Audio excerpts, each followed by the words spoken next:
హైదరాబాద్ రామ్నగర్లోని మನೆమ్మ కాలనీలో హైడ్రా ఆధ్వర్యంలో కూల్చివేతలు కొనసాగుతున్నాయి. డీఆర్ఎస్ హైడ్రా ప్రత్యేక సిబ్బంది 3 ప్రత్యేక బృందాలుగా ఏర్పడి అక్రమ నిర్మాణాలని కూల్చివేసింది.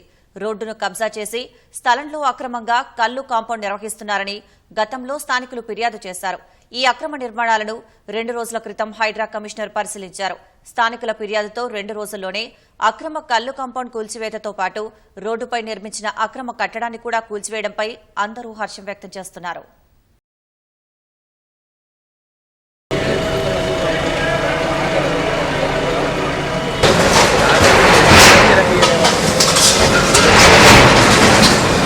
आप